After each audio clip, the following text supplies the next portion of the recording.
বিসমিল্লাহির রহমানির রহিম। ধন্যবাদ জানাচ্ছি আজকের এই আয়োজনের জন্য।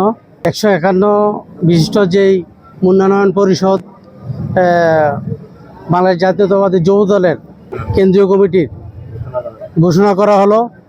আমি আমার কুমিল্লা উত্তর জেলার যুব দলের পক্ষ থেকে আমি এই মেসেজটুকু দিতে চাচ্ছি। আমি উত্তর জেলার যুব দলের সহপ্রচার সম্পাদক। আমি বিগত 17 বছর যে জিনিসটুকু আমি দেখেছি যে আমাদের রাজপথে যে নাকি প্রতিটি আন্দোলন সংগ্রামের জন্য নিজের জীবন বিসর্জন করে দিয়েছেন, সে হলো আমাদের KM জামাল ভাই। আমি আমাদের যুব দলের পক্ষ থেকে, উত্তর জেলা যুব দলের পক্ষ থেকে ওনাকে যেন আমাদের উত্তর জেলা যুব দলের সাধারণ সম্পাদক করা হয়, নির্বাচিত করা হয়।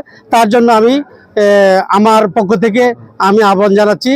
আরও আমি বিশেষভাবে আমি আরেকটু কথা বলতে চাই যে আমাদের নেতা আতিকুল আলম শাওন সাহেবের পক্ষ থেকে আজকের যেই আয়োজনটুকু করা হলো, বিশেষ করে আমাদের যুব দলের আইডল মাওলানা আবুল খায়ের ভাই সহ, পৌর নুরু ভাই সহ, শাহজাহান ভাই সহ, জামাল ভাই সহ সকলকে অসংখ্য ধন্যবাদ। আমাদের মিছিলকে স্বতঃস্ফূর্তভাবে যেন আমরা অংশগ্রহণ করতে পারি, আমরা রাজপথে যেতে পারি, এই বলে আমি আমার বক্তব্য শেষ করলাম। সালাম আলাইকুম।